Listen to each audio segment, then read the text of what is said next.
guys, welcome back to the show. Today, you already know this is going to be all about jigs. So, winter's here. It's prime jig season. We're going to go over a lot of the basics here. We're going to get in depth on a lot of things, but not too many things. We're going to keep it on jigs. I mean, I've got some bladed jigs here on the table, but that's going to be a video for a different day. Bladed jigs, I feel, are a separate subcategory from regular jigs. And you've got your football head style jigs, you've got your stand up jigs, so when they hit in the bottom, they stand up like that. And you've got swim jigs. Whoa, got two swim jigs there. You've got your swim jigs, and you've got your, like, I like to call these more of like a shaky head jig because they've got that lock up front and then angle your bait on it. We'll go over that. You got your little finessey jigs, slow fall jigs. They just fall much slower and are much lighter. And then over here's like you can call this like a hybrid, a do-it-all jig. Your basic jig. So, first thing that we're going to talk about, which is because it's probably my favorite style of jigs, are going to be your swim jigs. Swim jigs come in a whole bunch of sizes, a whole bunch of weights, a whole bunch of colors, all kinds of stuff. So, like, this is a little bitty quarter-ounce swim jig guy. Perfect. Throw, like, a 3.3 Kitech on the back of it, or a paddle bait, or even a creature bait. That's perfectly fine. You get up into those bigger ones. I think this guy, yeah, this is 3/8 ounce. Nice brush deflector there. Weed guard. And then you've got your divine swim bait or swim jigs. Really, the thing about swim jigs to really keep in your mind is the color of them, what size of bait that you've got on it, and kind of how you want to fish it. So you're gonna fish this in all the same places that you're gonna want to fish, like bladed jigs or spinners or underspins or stuff like that, because you can just let it fall, you can pump it up, you can give it a yo-yo action so that skirt really opens up in the water. Let that paddle tail work because it works on the downfall when you're letting it rest, and it's paddling when you lift it up. It's doing all that stuff. And that's what's really cool about swim jigs, especially on those super slick, calm mornings where there's nothing. And we both know just a little bit of breeze, a little bit of chop on that water makes spinners and bladed jigs just work 100 times better.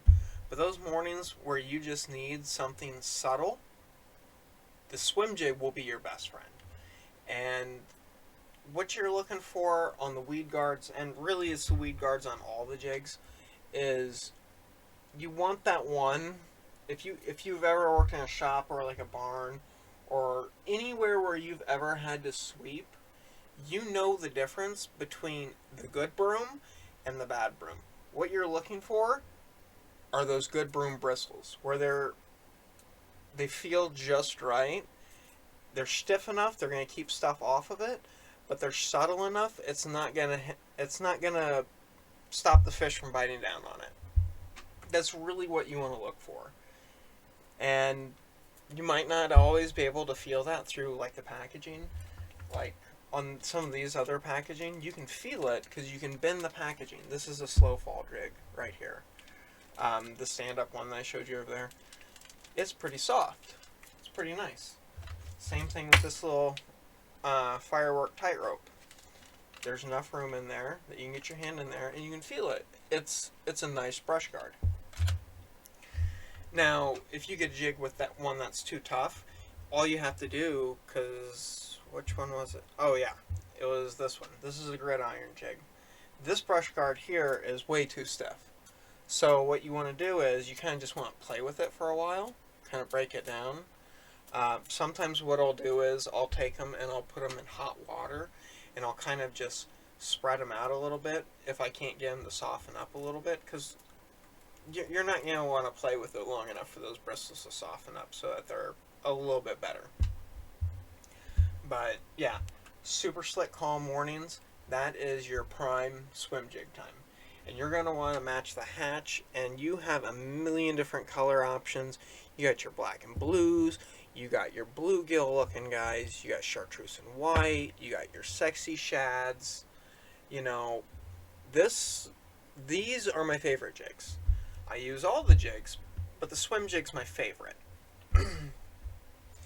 um, yeah, you can throw swim jig all year round, and however you want to fish it. And even with a swim jig, you can necessarily drag it on bottom if you wanted to.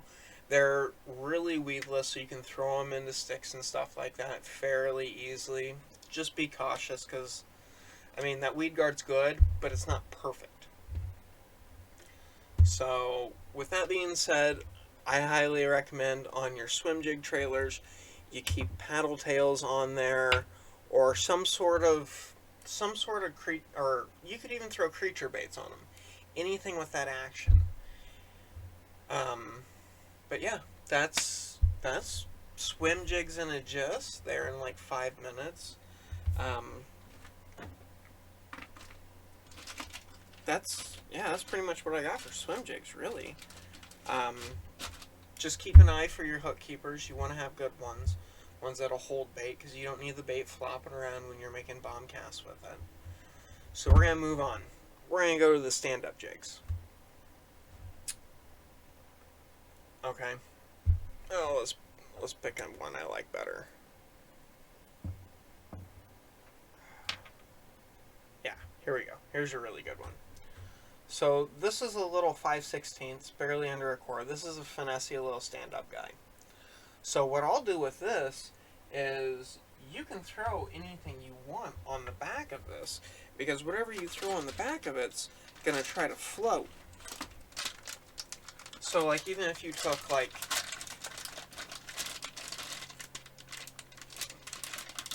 oh, let me get one out. The stroker craw? Oh, that's a bad example. Never mind. Pass on that. I didn't realize that wasn't the one I wanted. I don't have enough tabletop to keep this all situated perfectly the way I want it. Let's find something with bigger floating arms on it. I got all my baits down here beside me on a stool. You know what? We'll just do this. So this is most of a bandito bug here. Okay. So, and I picked this one because I'm going to use it several times throughout the video. So what you can do is just put it on there. Oh, that was bad. The worst part about rigging jigs is fighting the weed guard. Okay, we're not going to make this perfect. We're just going to make it good enough for right now. Well, better than that at least. Okay. So this plastic's necessarily a little bit too big. But what it is going to do when it's sitting down there, because we all know plastics, they float. So when this hits bottom, it's going to stand up like that. And all the little feelers and stuff are going to sit out there. You can even throw like creature baits, like this hogwalla here.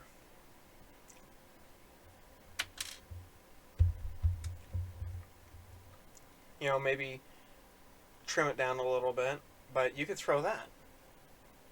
Okay? And all those little tentacles and stuff are going to be sitting out there. And when you pop this on the bottom, it's going to go boop, and then fall back down. And this is all going to stay up in that water column a little bit above it, just kind of shaking its legs. Here, we'll just throw it on there all the way for you guys.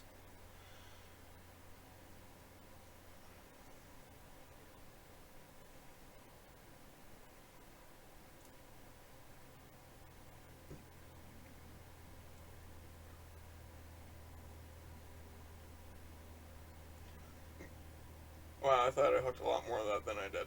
Okay. Anyway, but yeah. So it's going to sit up like that in the water. And it's just going to kind of dangle. So don't be afraid of putting creature baits on like stand-up jigs. Because that's what these things are meant to do. They're meant to stand up like this. Nope. Okay, move my... Yeah, there we go. Like that. Okay? So having a creature jig out there where all these little tendrils are kind of floating, dude, that's perfect. That works. That's fine. But even make it even cooler, okay? So I've got this slow fall. This thing's really light, and it's got a lot of skirt here to add a lot of mass to slow it down coming through the water. And even better yet, if you throw a color appropriate, not what I'm about to do, creature bait on it, like you could throw like a bandito bug, or you could throw like the hogwalla, or whatever your favorite creature bait is, even if you want to throw like a stroker craw on it. These little tendrils here are going to be flapping in the wind. And they'll just be sitting out there floating. And it's going to look fantastic. But you got to fish it slow. Well, this time of year you got to fish it slow. Okay. So we'll go ahead and just slide this bad boy on here like that. Just imagine this being a color that's appropriate. So you throw this out there, and the whole time this thing is slow falling. It's falling even slower. These little tendrils are doing their work. Okay? I wouldn't put a paddle tail necessarily on a stand-up jig, because that paddle tail is not going to give you the same reaction sitting there in the bottom, which is going to be basically nothing, as something with like legs and tendrils like this. And even if something like this, you decide that you want something shorter, just cut this body down. You know, like I'll throw a trench hog on the back of a slow hog or slow fall jig or any other stand-up jig, but I'll cut the whole entire front half of it off so that my hook is coming out right between those two giant legs it's got hanging out the back. That's just one thing to keep in mind for slow fall jigs. They're pretty neat and they're pretty good for this time of year. And it's not like a normal jig. You're not going to just drag this across the bottom. You're going to pop it. So it goes bloop and then falls back down. And then wait 2 or 3 seconds or however long depending on your water temperature. When it's colder, you're going to wait longer. Maybe even up to like 5 to 10 seconds. Just throw it, pop it, let it fall. Let the bait do the work for you. Let it sit. And a lot of times, when you hit that pop, and on that fall, right before bottom, or right when it touches back down on bottom, that's when they're going to strike. Okay? So that is stand-up jigs. I love these things too. And then, we'll move on to your next little deal here. Oh, throw that back up there. Is like your shaky head style of jig here. So this thing has this little twist lock on here, right there. Okay, you're not going to probably be able to see that very easily. So you can essentially treat this jig as if it's a shaky head with a skirt. That's basically what this becomes. So you can throw something on it like this, like a trick worm style worm. This one, I actually put a tiny little rattle in the air sac on the tail. I've had luck with it. I don't know how much this actually makes a difference versus not having it, but it makes me a little bit happy. So that's a lot that counts for me. Here, let's get this out of here. We're gonna want this for later. I've used this a lot. There. So this is route chamber. Just a little glass guy. Got 2 little steel beads in there. Okay. And you shove this anywhere in a plastic bait. Sometimes I'll even throw this in my swim baits. Or swim jigs. So, you got something that looks like this. But that doesn't mean that you have to always fish like a trick worm on that. these baits use the soft plastic like an EW, like a Texas rig or a Carolina rig, to let the whatever bait you put on it to be to make it weedless. This one I put a what is this? This is a Guggen bait, but yeah. So this is a rattling chunk. This is a pretty fantastic bait for jigs in general. I love this as a jig trailer. Okay, because it's got that short, meaty body, and it's got the tendrils that come out. They've got a lot of mass on them, so they float really well. It pulls it up. This trailer would also be great on like a stand-up jig, or a football head jig, or a universal jig, a regular jig. But yeah, so we'll just move on to probably the most generic jig. This is just a regular, it's not a swim jig, it's not a stand-up jig. It'll try to kind of stand up, but it won't do a very good job at it. It doesn't have the right qualities to properly be a swim jig, but it can try to do it. And it will get stuck in rocks, so it's not as good for dragging on the bottom as a football jig. But these are plentiful, and they work pretty well for all intents and purposes. Okay? So I just kind of use them in general, just for here and there. Like if I just want to tie a jig on real quick and I'm not really sure what style jig that I really want to be using at the moment, I'll throw this, because I can throw pretty much all of these techniques sort of well on just a regular jig like this one. I believe this is a hybrid jig from 6 Cents, so it's supposed to do everything fairly well. It doesn't excel at being a swim jig. It doesn't stand up that great, and it's not really quite like a shaky head. And it's definitely going to get stuck in rocks way before a football head does. But it's a good multi-purpose jig, and you can put any trailer you want on this. This one just so happens to have one of the 6 Cent stroker craws on it. Oh, this one got a little dried out there. And even these come in a plethora of colors, a plethora of different nose shapes that make them slightly better at each little thing they're supposed to do. Okay. Well, I guess it's kind of time to jump off the deep end on probably the most important jig for, no, I wouldn't say the most important.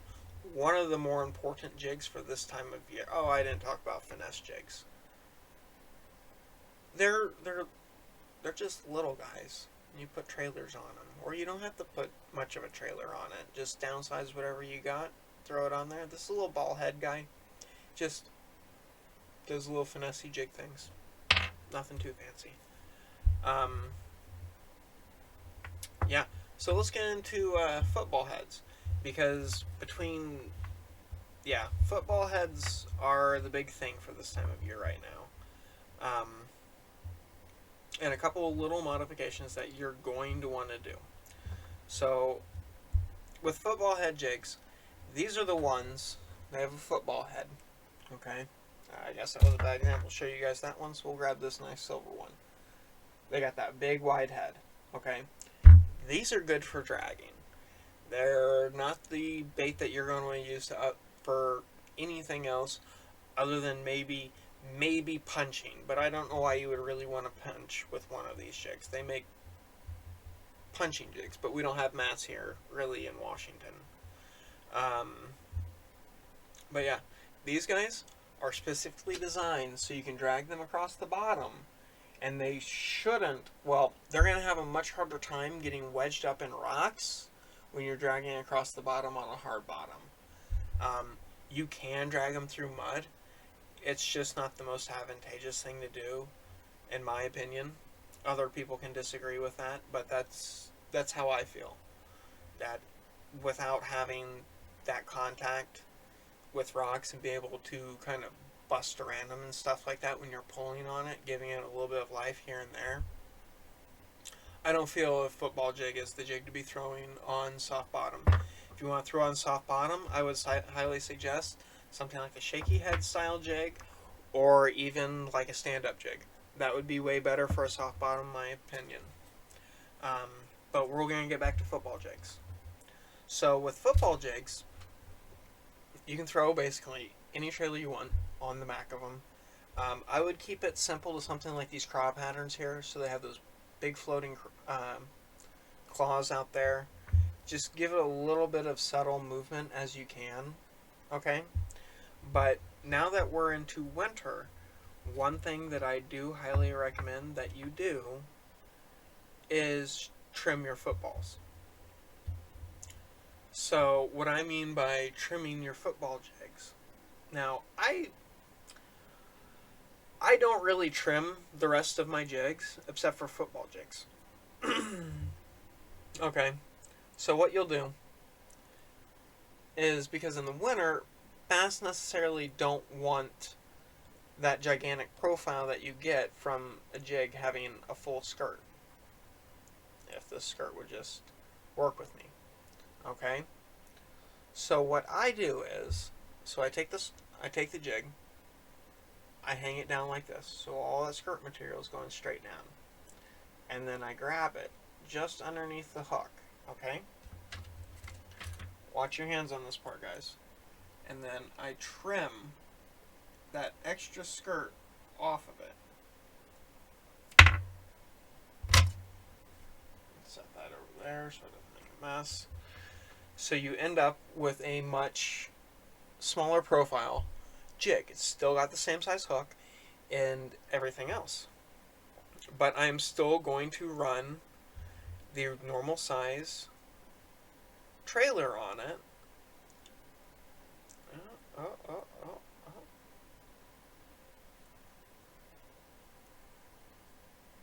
That's pretty close. That's pretty close. For on camera, that ain't bad. So you end up with something like this. Okay? So it's just got kind of less mass without being less mass. Okay? So it looks more like a snack than a meal. A meal that could run away versus a snack that isn't going to run away. This is just a thing I do. A lot of people swear by cutting the skirts down. Some people like to put larger skirts on. Some people don't. And it's just kind of how you want to do it. Now, for your color of jigs is going to depend on your water depth and your water clarity. Say you have a foot of visibility or less. Yeah, just go ahead and throw your black and blues, your green pumpkin blues, your green pumpkins, maybe even like your little light craw patterns, that green pumpkin with red in it. Throw stuff like that, okay? Now, if you're in clear water, let's say you have 3 to 5 feet of visibility, you might, depending on your fishery, how much pressure there is, you might want to throw, well, you would also throw this in dirt nasty water. That's a bad example, I should have said that. Anyway, throw your bright colors in your dirty nasty water too. Now, if you have clearer water, you want to mute down those colors a little bit, but you can still throw, don't throw your brighter colors so much, like your sexy shads and your just straight chartreuses. You're going to want to stay a little bit more neutral. Now, if you have water like I have to fish in, where I have 20 plus feet of visibility, it's got to look like what it's supposed to look like. You can't get away with mismatching your trailers, putting random stuff. You might catch a fish, I'll be honest. You might catch a fish. But your chances of catching a fish will drastically increase the more it matches. There's a lot of stuff that I want to talk about in this video, but I think I'm going to go ahead and call it right there, because there's a lot more like intuitive questions that I could try to answer, but I'm going to kind of throw this out there, see what you guys say, see what you guys think, and if you like these longer kind of workshop style um, videos. Um, I mean, I'll probably still hit all your major categories with these workshop videos, but if you guys tend to like this type of information and you happen to like the way that I am going to try to present it, just let me know. Like, comment, let me know what you think. If you think I'm wrong, tell me you think I'm wrong. I'll take criticism. If you think I cut too much off that skirt, go ahead and tell me. If you think I didn't cut enough off that skirt, tell me. I want to know, beyond my knowledge, what you guys also do too.